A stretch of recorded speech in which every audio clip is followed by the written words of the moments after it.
오늘 우리 사도신경 성경부 마지막 부분, 죄를 사하여 주시는 것과 몸이 다시 사는 것과 영원히 사는 것을 믿사옵나이다 하는 마지막 부분을 공부하도록 하겠습니다. 물론 이 부분도 하나하나 나누면 정말 놀라운 또 은혜가 있습니다만은 시간도 그렇고 해서 제가 아예 합쳐서 이렇게 묶었습니다.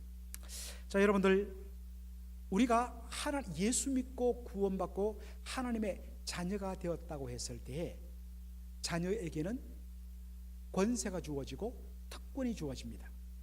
이 자녀의 권세, 자녀의 권리. 자, 여러분들, 특별히 하나님의 자녀라는 이 말 속에 담긴 의미가 놀랍다는 것입니다.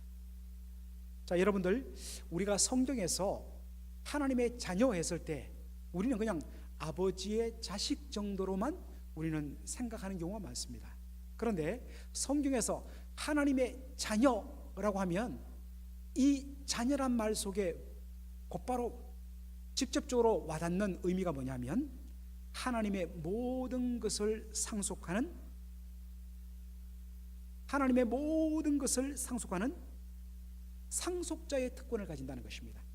영어로 heir, H-E-I-R, 상속자의 특권을 가집니다. 그러니까 성경에서 하나님의 자녀라고 이야기했을 때 우리는 내가 사랑받는구나 이런 쪽으로 우리는 많이 생각을 합니다. 맞습니다. 그런데 성경에서 하나님의 자녀라고 이야기할 때는 항상 그 속에 뭘 담고 있냐면 너는 하나님의 상속자다. 하나님의 가진 모든 것을 상속하는 상속자가 되었다는 의미를 갖고 있습니다. 자, 그 당시 신약 성경이 써있던 그 당시 지금부터 2000년 전 로마법, 여러분 여기에 법을 공부하신 분들이 아마 계실지 모르겠는데 지금 모든 세계의 법의 어떤 의미에서는 그 근간이 되는, 파운데이션 되는 것이 로마법입니다. 그 로마법을 근거로 해서 오늘날 이 현대 모든 법들이 만들어졌습니다. 자, 그 당시 로마법에 이런 내용이 있습니다. 로마법에 하면 내 배로 속으로 직접 낳은 자식이나 아니면 입양한 자식이나 똑같이 입양한 자녀도 친자녀와 동일한 상속자의 권리를 부여한다는 것입니다. 법적으로 아들이면 똑같은 권리를 가집니다. 그렇기 때문에 직접 내가 낳은 자식도 상속자지만 입양한 자식도 똑같은 그러한 분배를 받게 되는 것이 로마법이라는 것입니다. 자, 로마서 8장 17절에 보니까 이렇게 됩니다. 자녀이면 또한 후사, 곧 하나님의 후사요. 자, 여러분들 말씀 그대로지 않습니까? 성경에서 자녀라고 했을 때 이 자녀의 개념 속에는 곧바로 뭐로 연결되냐면 후사, 상속자라는 개념으로 연결된다고 했습니다. 자녀이면 또한 후사, 곧 하나님의 후사요, 하나님의 상속자요, 그리스도와 함께한 후사다, 이렇게 되어 있습니다.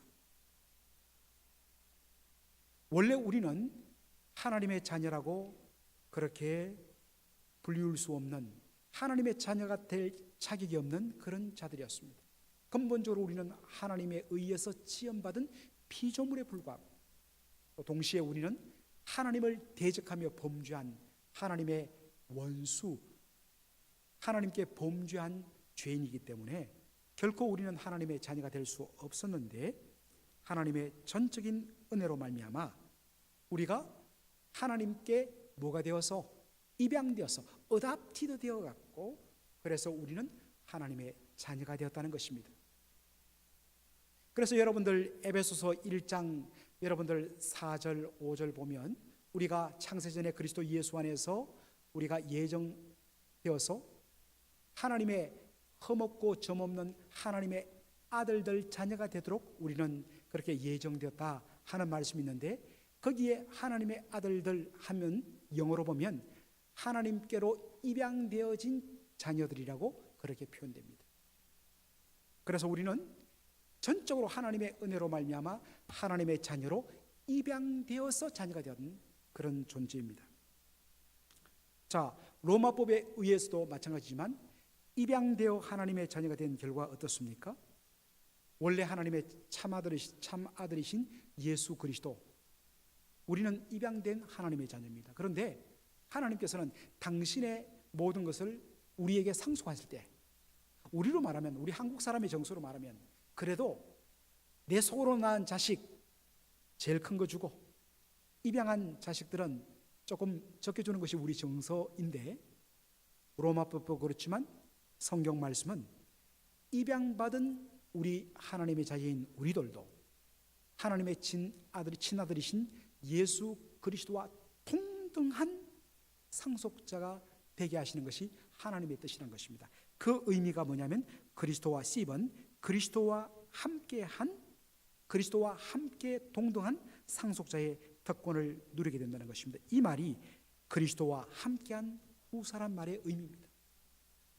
Co-heir with Christ. 예수님이 하나님께로부터 상속받는 그 상속의 특권을 우리도 똑같이 받는다. 이게 성경의 약속입니다. 자, 그렇다면 구체적으로 예수 그리스도와 함께 공동 상속자로서 우리가 받게 될 상속의 내용은 무엇인가 하는 것입니다. 자, 1번 로마서 8장 17절 보니까 자녀이면 또한 후사 곧 하나님의 후사요 그리스도와 함께한 후사니 우리가 그와 함께 영광을 받기 위하여 고난도 함께 받아야 될 것이니라 라고 되어 있습니다. 자, 여기 보니까 공동 상속자, co-heir with Christ, 공동 상속자란 말은 문자 그대로 똑같은 유산을 물려받는 특권을 가진 아들을 가리키는 표현이 바로 공동 상속자입니다. 구체적으로 우리가 장차 그리스도가 받는 상속권을 함께 받아 누린다는 것입니다.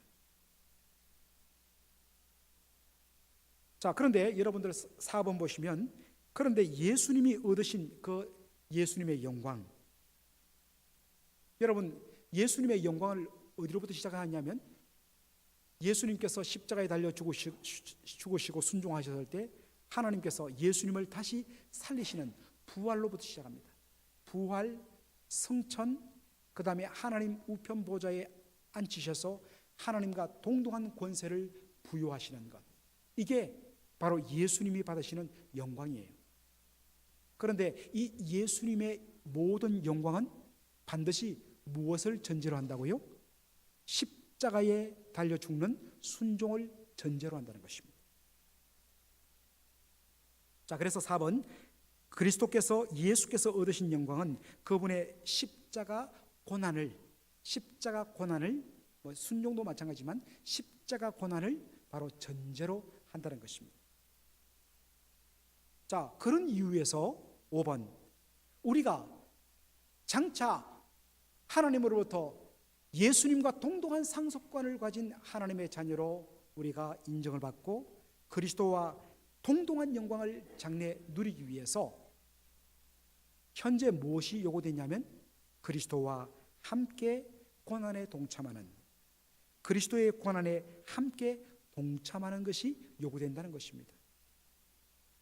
이것이, 자, 그렇다면 뭐겠습니까? 내가 하나님의 자녀됨은 뭐로 확인되느냐? 이 땅에서 아버지 하나님의 말씀을 따라 살다가 그것으로 인해서 때로는 십자가의 고난, 고통을 겪는 것, 이게 뭐냐면 내가 하나님의 자녀라는 뜻이구나. 그렇게 우리가 받아들여야 된다는 거죠. 그리고 그것을 바라볼 때 뭐를 또 바라보냐면 현재 우리가 당하는 이 고난은 장차 우리가 그리스도 예수와 함께 하나님 나라를 상속하면서 누리게 될 그 영광과는 좋게 비교할 수 없다는 그러한 분명한 확신을 가지면서 이 고난을 감당할 수 있다는 것입니다.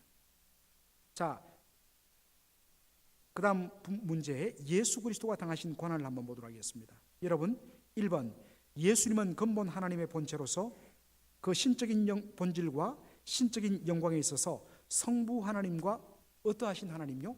동등하신 하나님이세요.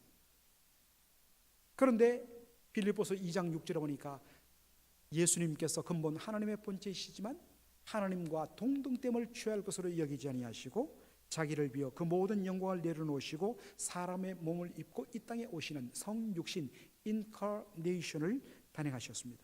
그리고 마지막에는 자기를 낮추시되 십자가에 죽기까지 낮추시며 온전히 아버지의 뜻을 이루기 위해 순종하셨어요. 이것이 그리스도 예수의 권한입니다. 그런데 4번, 예수님의 이 낮아지심의 특징은 뭐냐면 누가 강요해서 강제로 시킨 것이 아니라 철두철미하게 전적으로 자발적으로 하셨다는 것입니다. 아버지 하나님을 사랑하고 또 자신의 희생을 통해서 구원받을 우리를 사랑하시는 사랑 때문에 예수님께서 자발적으로 하늘의 영광 내려오시고 고난당하시고 죽으셨다는 것입니다. 5번, 예수님의 소원은 하나님의 뜻을 온전히 이루어 드림으로 하나님을 뭐하는 것? 영화롭게 하는 것. 이것이 예수님 당신의 영광이었어요. 이것이 예수님의 십자가의 바로 모든 것이었습니다. 자, 그랬더니 성부 하나님께서 이 예수님을 어떻게 높여주셨다고요? 우리가 지난번에 다 했던 내용들입니다. 1번, 자신을 낮추신 예수님에 대해서 성부 하나님께서는 창세전에 함께 가지셨던 영광을 온전히 회복시키셨다는 것입니다. 예수님은 원래 이 땅에 오시기 전에 영원전부터 성부 하나님과 함께 계시며 성부 하나님이 가지셨던 신적인 영광과 신적인 본질을 함께 가지셨던 동등하신 영광의 주님이셨습니다. 그런데 아버지 하나님의 뜻을 이루어드리기 위해서 그 모든 영광을 벗어버리고 철두철미하게 자기를 낮추셨는데 그 자기를 낮추신 아들 예수님을 아버지 하나님께서 이제는 내가 너를 높이겠다 그렇게 하셨다는 것입니다. 자, 2번 보시면 예수님을 지극히 높여주시는 그 높여주시는 것의 시작은 무엇으로부터 시작됩니까? 십자가에 못 박히신 예수님을, 장사한 지 3일 된 예수님을 어떻게 해요? 다시 부활시키는 것을 통해서. 그래서 예수님이 부활하신 것, 이거는 뭐냐면요, 두 가지 의미가 있습니다. 첫째는 십자가는 하나님께 저주받아 버림받음의 상징이라고 그러지 않습니까? 그런데 하나님께서 이 예수님을 죽음에서 다시 살리심으로 예수는 저주받아 죽은 것이 아니라, 물론 저주받은 저주의 죽으지만 자신의 죄 때문에 저주받은 것이 아니라 바로 우리의 저주를 대신 지시고 우리를 죄와 사망에서 건지시기 위해서 십자가 지신 것이다. 또한 한 의미는 바로 이 예수는 진정 하나님의 아들이시다. 예수님이 하나님의 아들 되심을 온 세상에 선포하고 뒷끌려야 하는 것이 뭐냐? 바로 예수님의 부활이란 것입니다. 그런데 이 부활은 예수님을 지극히 높이신 일의 시작입니다.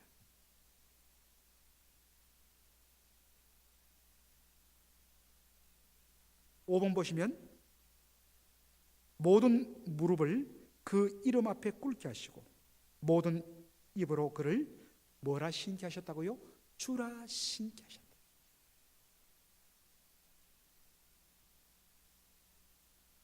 자, 그런데 빌립보서 2장 11절 보면요, 하나님께서 그 아들을 지극히 높이사 모든 무릎을 그 앞에 꿇게 하시고 모든 입이 그를 주라 신게 함으로 하나님께 뭐를 돌리게 하셨다?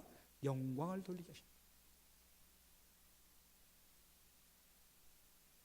참 놀랍습니다. 제가 이야기했지만 예수님은 아버지 하나님을 영화롭게 하고 아버지 하나님을 높이기 위해서 영원전부터 창세전부터 가졌던 동등한 영광을 과감하게 포기하고 내려놓고 자기를 비우고 이 땅에 오셔서 아버지가 기뻐하는 죄인 구원, 영혼 구원을 위해서 십자가에서 저주받는 십자가를 지시기까지 아버지를 높여요.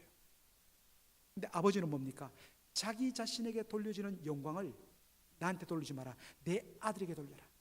그리고 아버지 하나님이 받으셔야 할 주라는 호칭을 아들에게 다 돌립니다. 그래서 모든 입술이 아들 예수님께 주여 주여 주여라고 할 때에 보통 같으면 뒤에서 약간 배가 아프다, 괜히 다 넘겨줬나, 그렇게 생각하는 것이 아니라 뭡니까? 그 모습 보고 하나님이 너무너무 행복한 거예요. 이게 성부, 성자, 성령 삼위일체 하나님의 아름다운 하나 되심의 모습이라는 것입니다. 자, 중요한 것은요 7번입니다.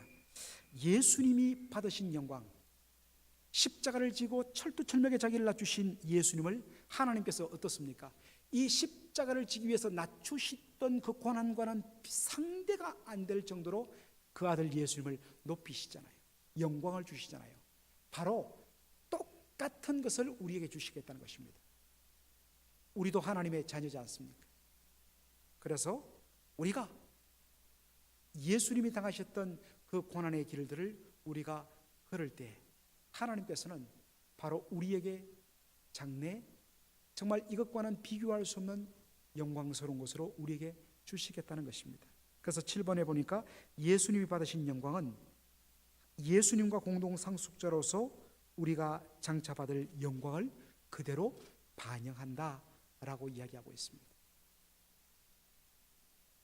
그렇기 때문에 이 땅에서 우리가 예수 믿고 고난당하고 하는 것, 이거 아무런 의미가 없는 그저 고통스럽고 처참한 그것으로 끝나는 것이 아니라 그것을 통해서 하나님께서 장래, 그것과는 비교도 안 되는 장래 영광으로 갚아주시겠다는 것입니다.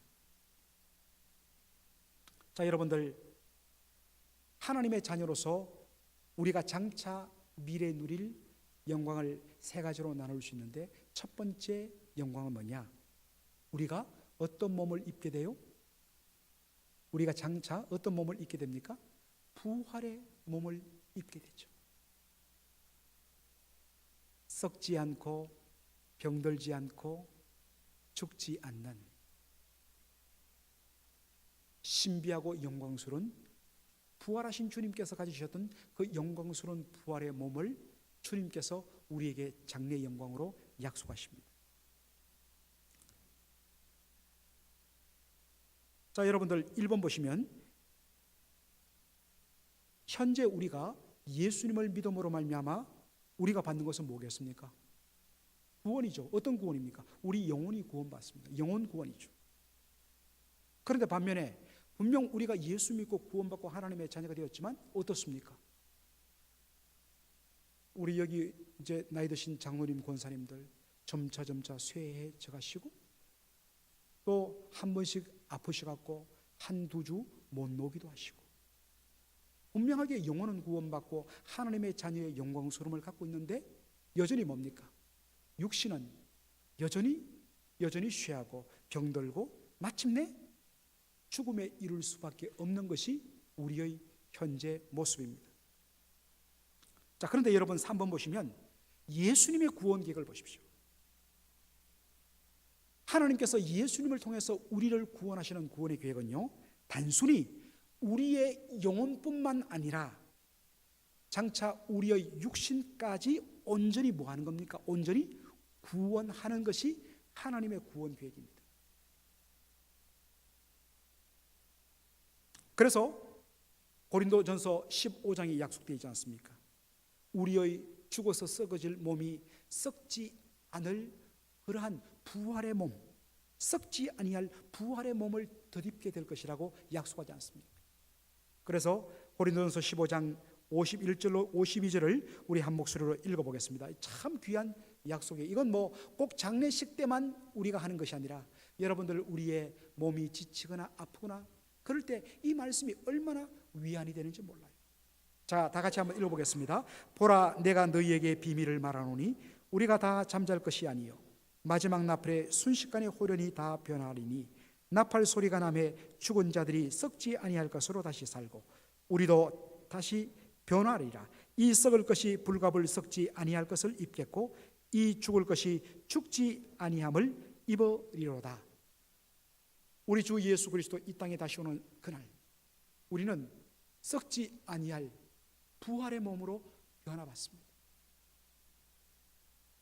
이것이 하나님의 자녀로서 구원받은 우리가 장차 누릴 영광이에요. 제가 어제 우리 찬양팀 어떤 권사님께서 찬양팀 수고한다고 회식하라고 그렇게 검일봉을 주셨어요. 그래서 저도 좀 와서 식사하라고 그래서 중국집 가서 어제 저녁에 식사하고 나왔더니 뭐 커피 한잔하고 나왔더니 여전히 7시가 아직 안 됐어요. 얼마나 벌지니아 아름다운지. 차를 몰고 로컬 길로 집으로 오는데 좌우에 뻗은 숲을 바라보면서 숲 사이에 햇빛이 내리쬐는데, 석양의 햇빛이 쬐는데 너무너무 아름다운 거예요. 그런데 얼마나 행복한데, 우리 어른들 앞에 죄송합니다. 이제 50대 초반인 제 마음속에 세상에 이렇게 이 땅에 아름다움이 어디 있을까? 그러면서 동시에 이제 좀 철이 나는지 천국은 이보다 더 좋을 텐데. 그래서 주여, 만일 주께서 이 밤에 저를 불러가신다 하더라도 저는 행복할 것 같습니다. 그런 마음이 제 마음속에 들었습니다. 하나님께서 성도들에게 약속하십니다. 지금은 우리가 영혼의 구원만 받고 누리지만 하나님의 구원은 영혼뿐만 아니라 우리의 영혼과 육신이 결합된 우리의 온전체가 다 구원받는 것이다. 현재는 우리가 영혼만 구원받지만 우리 주 예수 그리스도 다시 오시는 그날, 정말 이 가운데 우리 주님 오시기 전에 미리 떠나셔서 땅에 잠들어 계시는 분들도 계실 것입니다. 그런데 우리 주 예수 그리스도 오시는 그날, 땅에 묻힌 분들은 다 일어나갖고 완전히 그 살이 썩고 뼈만 남았다 할지라도 완전히 하나님께서 부활의 몸으로 살려내시고 영혼을 담으셔서 온전한 존재로 다시 세울 것이요, 우리 주님 오실 그날까지 이 땅에 남아있는 우리들 호련히 우리의 아프고 병들고 연약했던 몸들이 그리스도 예수의 부활의 몸으로 변화되었어 영광 가운데 주님을 만나 주님과 함께 행복하게 사는 것, 이것이 하나님의 자녀에게 주어지는 장래의 첫 번째 영광이라는 것입니다. 생각만 해도 얼마나 좋은지 몰라요. 자, 그런데 이것뿐만 아닙니다. 하나님의 자녀로서 장차 우리가 누리게 될 두 번째 영광이 있습니다. 그것은 예수님의 인격과 성품으로 온전하게 우리가 변화되는 것입니다. 자, 여러분 왜 그러냐면 작은 1번 하나님의 구원 목적을 보시기 바랍니다. 하나님이 우리를 구원하신 것은 단순히 우리가 죄 사함 받고 영생 얻는 그 정도가 아니라, 하나님이 우리를 구원하실 때 우리를 하나님의 자녀 삼기 위해서 구원하셨거든요. 하나님의 구원의 목적은 우리를 하나님의 자녀 삼는 데 있습니다. 그렇다면 하나님의 구원 목적은 우리가 하나님의 참 아들 되신 예수 그리스도의 형상, 곧 예수님의 인격과 성품을 온전히 뭡니까? 담는 것, 이게 하나님의 구원 목적이에요.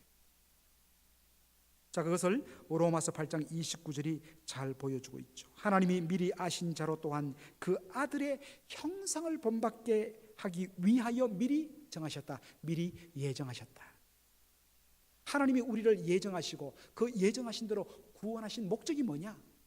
하나님의 아들 예수 그리스도의 형상을 담기 위해서.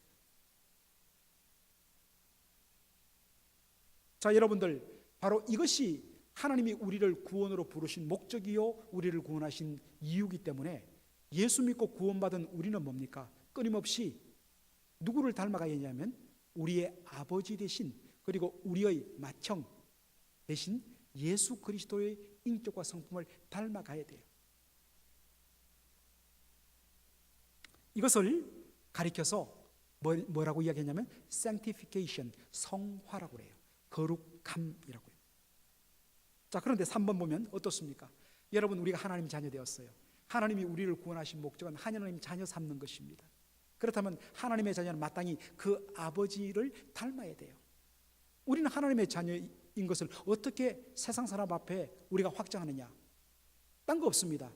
우리 아버지 하나님의 인격과 성품이 우리를 통해서 드러날 때, 우리가 아버지 하나님을 닮을 때 사람들은 우리를 하나님 자식이라고 이야기할 거란 말입니다. 이것을 성화라고 그래요. 그런데 여러분 어떻습니까? 이 땅 위에서 우리가 추구하는 성화, 누가 어떤 의미에서는 착하게 안 살고 싶은 예수 믿는 사람 어디 있습니까? 거룩하게 살고 싶지 않은 사람은 어디 있습니까? 불의한 세상이지만 의롭게 빛으로 소금으로 살아가 안 가고 싶은 성도가 어디 있겠습니까? 열망해요. 그것 때문에 기도합니다. 그런데 어떻습니까? 이 땅에서 우리의 거룩한 성화의 삶을 위한 몸부림이 어떻습니까? 완전합니까? 불완전합니까? 불완전해요. 어떤 의미에서 우리는 사모하지만 이 땅에서 우리의 성화는 불완전합니다.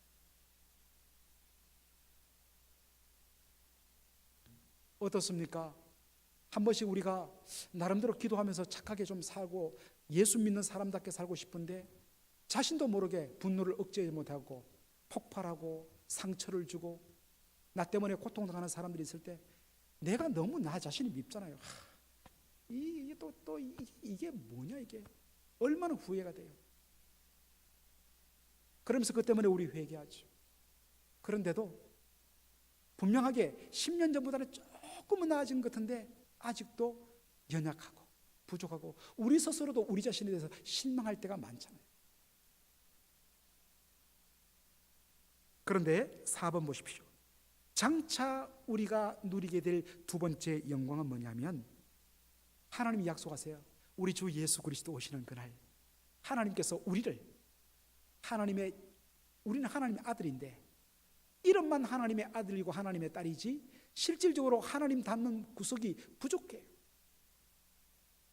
그런데 우리 주 예수 그리스도 오시는 그날 하나님께서 우리를 예수 그리스도의 인격과 성품으로 변화, 바꾸어 주신다는 것입니다.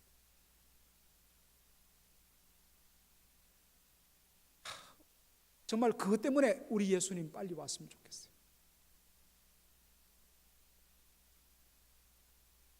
목사이고 말씀 앞에서 더 쓰려고 애를 쓰고 더 기도하고 몸부림치는데 저도 인간인지라 한 번씩 성질 부릴 때가 있고 정말 제 스스로 생각할 때도 유치한 것이 있고 아마 우리 부부 싸움 한 거 찍어놔갖고 나중에 보면 제가 아마 창피해갖고 야 이렇게 유치한 말을 내가 했구나 할 정도로 부끄럽습니다. 그런데 이 말씀 읽을 때 소망이 돼요. 우리 주님 오셔서 나에게 주시는 그 놀라운 축복 중에 하나가 뭐냐면 이름만 하나님의 자녀일 뿐만 아니라 하나님 자녀라는 이름에 걸맞는 인격과 성품으로 완전히 우리를 바꿔주시고 변화시켜 주시는 것. 이것 때문에 더 사모하게 됩니다. 5번 보면 자 이것을 최종적으로 하나님께서 우리를 하나님의 진정한 아들 되신 예수 그리스도의 인격과 성품으로 우리를 온전히 바꾸어 주시고 변화시켜 주시는 것, 이것을 가리켜서 글로리피케이션, 영화라고 이야기합니다. 영광스러울 영자의 될 화자. 완전히 우리를 영광스러운 하나님의 자녀의 인격과 성품으로 바꿔주신다는 것. 최종적으로 완성시켜 주시는 거죠. 그것이 요한 1서 3장 2절로 3절에 나와 있습니다. 자, 마지막으로 오늘도 축구를 보셔야 되기 때문에 한 5분 빨리 마치겠습니다. 장차 우리가 예수 그리스도와 함께 하나님 나라를 상속할 공동 상속자로서 누리는 세 가지 영광. 첫째는 우리의 몸이 예수 그리스도의 부활의 몸을 입게 될 것이다. 더 이상 썩지 않고 병들지 않는 부활의 몸을 입는 영광. 두 번째는 우리가 하나님의 아들 예수 그리스도 그분의 인격과 성품으로 우리의 속사람이 완전히 변하는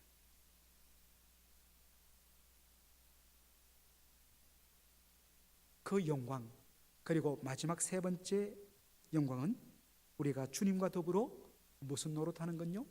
왕노릇하는 것. 이게 요한계시록의 마지막 약속입니다. 요한계시록 22장 5절 우리 한번 읽어보겠습니다. 다시 밤이 없겠고 등불과 햇빛이 쓸데없으니 이는 주 하나님이 저희에게 비치심이라. 저희가 세세토록 왕노릇하리로다. 하나님의 자녀들이 받는 상속의 기업은 뭐냐면, 유산은 inheritance가 뭐냐면 피조 세계를 다스리는 하나님의 왕권, 하나님의 통치권을 우리가 받게 됩니다.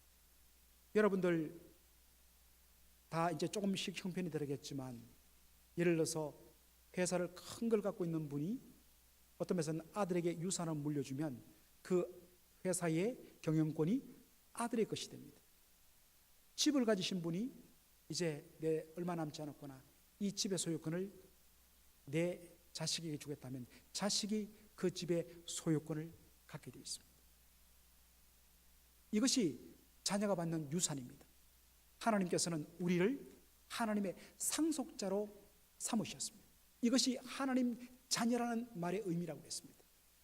그러면 우리가 받게 될 상속은 뭡니까? 장차 우리 아버지 하나님께서 가지고 계시는, 다스리시는 이 하나님 나라를 다스리는 그러한 권세를 받게 될 것이다.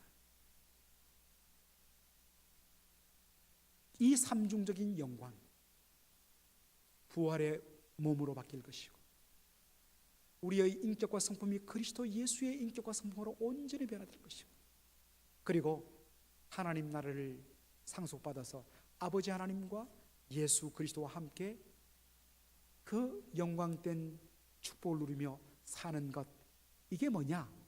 영생이란 말이에요. Eternal life. 영생이란 것은 죽지 않고 영원히, 시간적으로 영원히 사는 것이 물론 영생이기도 하지만, 정말 영생이 영생되는 것은 그 안에 아름다운 교제가 있고 놀라운 축복이 있는 이 삶이 진짜 영생입니다. 이것을 바로 우리가 고백한 매번 사도신경 때마다, 매번 사도신경 때마다 우리가 죄 사함 받고, 그리고 장차 우리의 몸이 다시 살고, 그리고 그리스도와 더불어서 그 영광을 누리며 우리가 영원토록 살아. 그러니까 사도신경은 휙 지나가는 것이 아니라 마지막에 이거 우리가 고백할 때는 가슴에 막 이 복받치는 감격이 있을 수밖에 없는 것입니다. 현재 나름대로 어떤 의미에서는 여러 가지 문제를 갖고 계실 것입니다. 육신적으로도 고통스러운 연약함이 있을 수 있습니다. 또 여러 가지 관계 때문에, 또 그 관계 속에서 보면 나의 부족함 때문에, 또 상대방의 어떤 인격적인 부족함 때문에, 부딪히는 것 때문에, 상처받는 것 때문에 고통당한 있을 것입니다. 그런데 여러분, 주님이 약속하십니다. 내가 이 모든 것들을 다 해결하고 너희들에게 놀라운 복을 주겠다. 언제요? 우리 주 예수 그리스도 오시는 그날. 그렇기 때문에 바로 이러한 것들을 바라보며 날마다 하나님의 영광을 바라보며 현재 우리에게 주어지는 고난을 감당하면서 날마다 우리가 고백해야 될 것이 뭐냐? 아멘 주 예수여 어서 오시옵소서. 너무 힘들기 때문에 그냥 도피하기 위해서가 아니라 하나님 백성으로서 살아가면서 우리가 누릴 그 장래의 영광을 바라보니까, 와, 현재 우리가 누리는 영광과는 좋게 비교할 수 없는 그 장래의 영광을 바라보면서 정말 깨어있는 성도라면 날마다 아멘 주 예수여 어서 오시옵소서. 그것이 바로 요한계시록 마지막 고백이 되어 있지 않습니까? 날마다 그러한 고백으로 살아가시는 저와 여러분 되기를 간절히 소원합니다. 아멘. 기도하겠습니다.